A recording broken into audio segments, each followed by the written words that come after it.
ayaw ni Marcoleta nang pinupuna po siya. Eto, natandaan ko to sa mga nagdaang hearing ng Tricom. Kaya si Marcoleta umaattend doon kasi nga, kinokontra niya yung mga maling sinasabi about po sa kanya. Diba, nasaktan nga siya mga kababayan nung pinagsalitaan siya ng hindi maganda ni Epipanio Labrador. Yung vlogger na tumawag sa kanyang Diablo. Diba, nasaktan siya doon mga kababayan kasi nga, medyo below the belt yung naging pagtira sa kanya nitong si Epipanio Labrador. Ano naman yung ginagawa niya ngayon dito? Biruin nyo, napapataas na nga lang ang kilay ni Sir Ping Lacson doon sa mga sinasabi nitong si Marcoleta. Pero ito namang si Willie Rebelliam tuwang-tuwa pa. So ngayon pakinggan po natin kasi kaya ayaw daw po niya, ito yung sinasabi niya dito kaya ayaw daw po niya sa camera kasi may 3 daw pong nanggugulo sa kanya. Yung isang galing daw po sa samahan ng NPA at yung isa naman daw po na bulaang propeta at yung isa daw po na laos na artista. Yun po yung sinasabi ni Marcoleta dyan. Ayaw mo pala ng pinupulaan ka, pero napakagaling mong mamula. Dapat lang pala sa iyo na ikaw ay tawag dito, i-criticize ng mga kababayang Pilipino natin base sa ipinapakita mo rin. Diba? So ngayon, ito i-play po natin.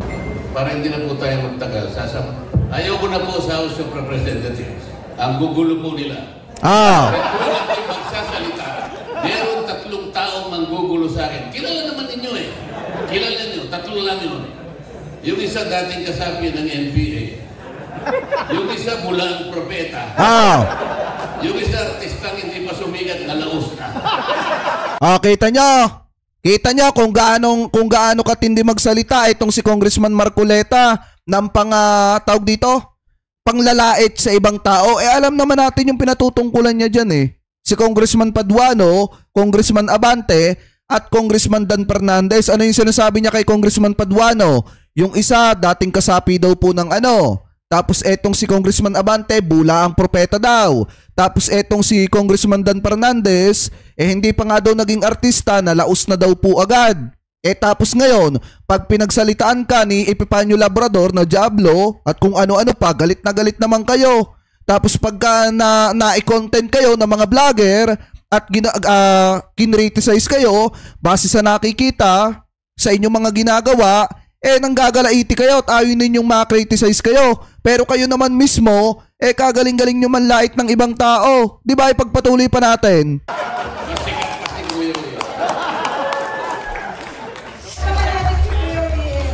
Pakinggan nyo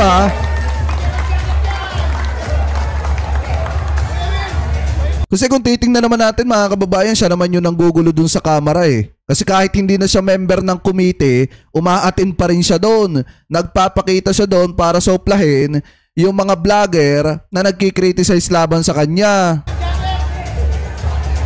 Okay, let's proceed po sa ating next job report. Let's all welcome Senator Marcoleta.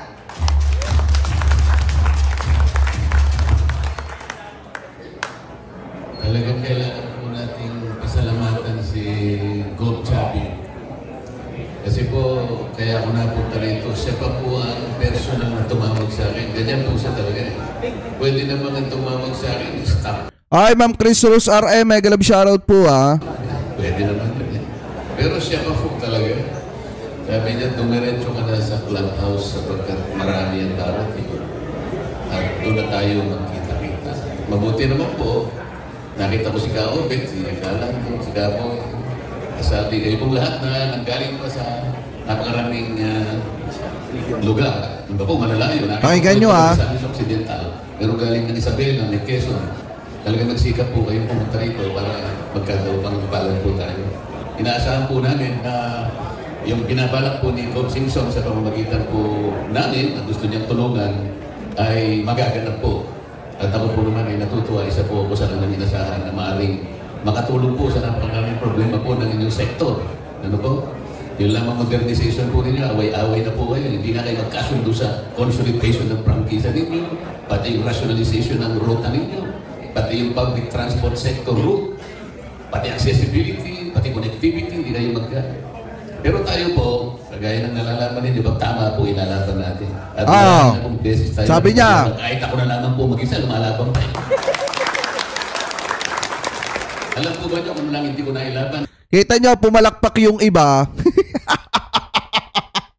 Pumalakpak yung iba mga kababayan, pero itong si former Senator Ping Lacson mga kababayan, hindi siya pinalakpakan. Tumangula nga itong si former Senator Ping Lacson habang pumapalakpak yung iba, pero yung iba hindi pero itong si Ping Lacson hindi pumalakpak dito kay Marcoleta. Ulitin natin ng konti Ulitin natin ng konti. At marami na pong beses tayo nakipaglaban. Kahit ako na lamang po mag-isa, lumalaban pa. Oh. Di ba? Alam ko ba kung lang hindi ko nailaban, isa ka. Yung hope ako nawala. Kuya ba? Akala yun na. Dalawa po yun isang movie at saka isang munggo. Yun lang hindi ko nailaban. Pero yung sa inyo po talagang ilalaban po namin ni Senator Ping at saka ni Senator Soto. Ewan ko kung kasama kayo ito. Alam po ninyo, malimit natin sinasabi, gold sabit, isang salita. Napakalalim po nun ako, sa dami na po ng nangyari sa buhay ko itong mga nakakarang araw. Talagang parang nagugustuhan ko na pong kasama yung sa Bungero. Alam po siya kung bakit. Ayoko pong i-promote yung sabong dahil hindi po ako sa Bungero at bawal po sa amin yun. Baka matiwalag ako. Pero ba't ko po si Manong Chavit sa Bungero yan? Isa pa barkada ko po, yung asawa ni Senador Miriam Santiago. Si Joe Santiago, barkada ko sa Bungero po yan. Yung gobernador po ng Rizal, si Itoy Laris sa Bungero po yan. Napakarami, yung na po sabihin ng iba. Yo, pinagbubulgar pa yung mga... Ipinahamak pa yung mga gobernador ng mga sabungerong kaibigan niya. Saan ba naman kayo nagkatala ng ganyan? Bakit ko po sinasabi ito? Meron po sila... Ay, shoutout kay Ma'am BMB Chris Rosa. Thank you po sa pakape. Maraming salamat po, Mama. Isang katangian. Isang ugali na sa kanila mo lang makikita. So, baka hindi po nyo alam. Ang sabungero po, walang pinipirmahan pong kontrata yan. Hindi po nagsasalita yan. Senyasan po yan. Sabi nila, di ba? Oo. Oo, di ba? Bakit ko po ina-emphasize ito? Senyasan lang. Pero matibay na po yun. Usapan na po yun. Mangyayari. Pag sinabi niya na, ibigay ko lang 1.2 million, nangyayari po yun. Ganun po ang gusto kong mangyayari. Pag-iusap mo na magsisilbi sa inyo, kandidato pala. Si Kuya Wing, bibigyan kita ng jacket.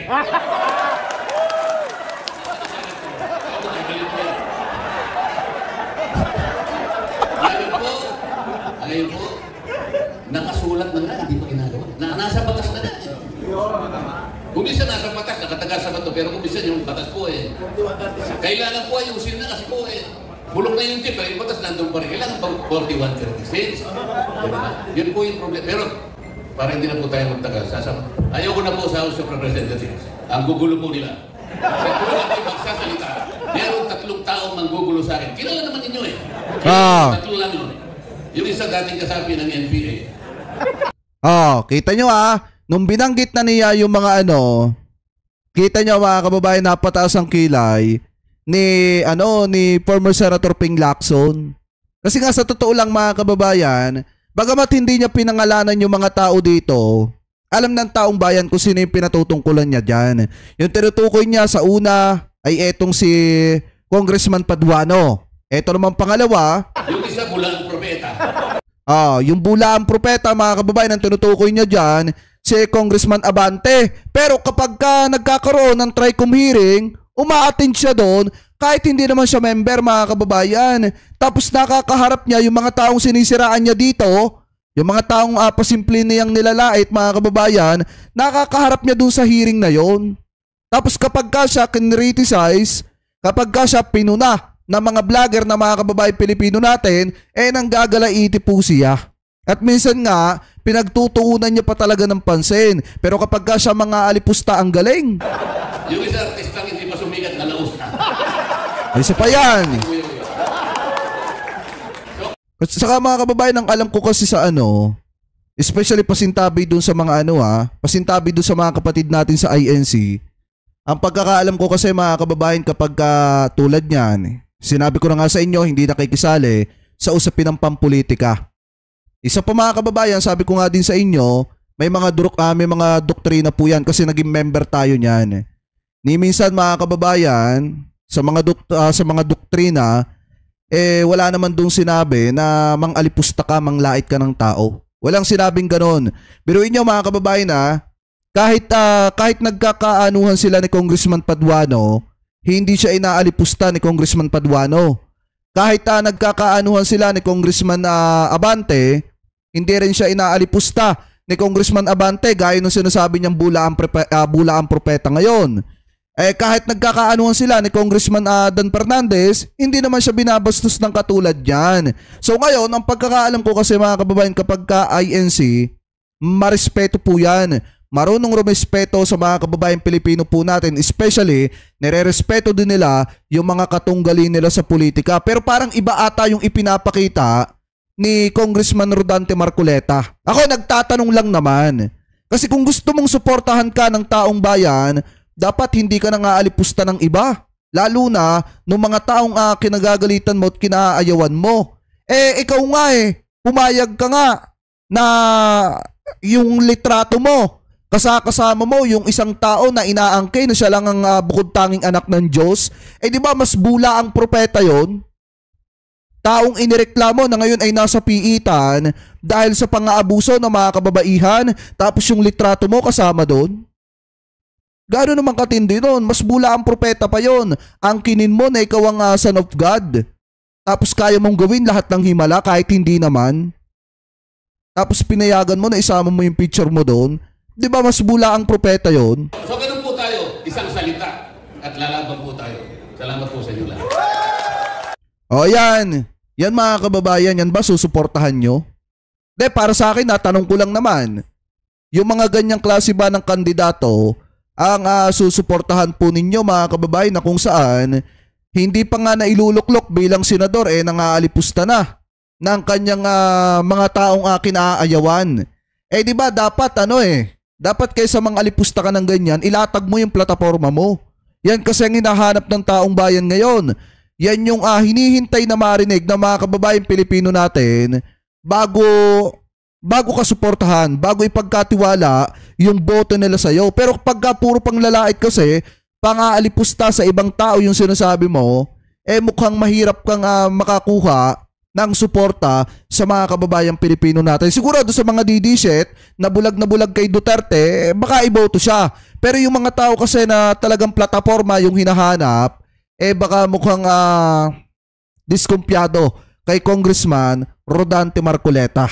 Biruin nyo, nakakausap niya, nakakaharap niya yung mga taong inaalipusta niya dito. Yan ba ay tama mga kababayan? Anyway, comment below na lamang po kung ano po ang komento po ninyo at opinion ninyo hingil po dito sa mga topic na ito na tinalakay po natin. Comment below na lamang po kung ano po masasabi nyo hingil po dito sa mga taong pinapatamaan ni Congressman Rodante Marcoleta, na kung saan kaya daw po ayaw niya sa kamera kasi nga daw mga kababayan may 3 taong nanggugulo daw sa kanya doon. Ang unang-una mga kababayan, yun daw pong dating kasapi ng NPA, tapos yung pangalawa bula ang propeta, yung pangatlo dating artista daw na hindi pa daw sumikat pero nalaos na daw po. So alam ko namang kilala ninyo kung sino yung mga pinatutungkulan po niya. Diyan mga kababayan, ayaw niyang malait, ayaw niyang ma-criticize, ayaw niyang mapuna. Pero siya, napakagaling niya manlait. Mga kababayan, ano po? Anyway, comment below na lamang po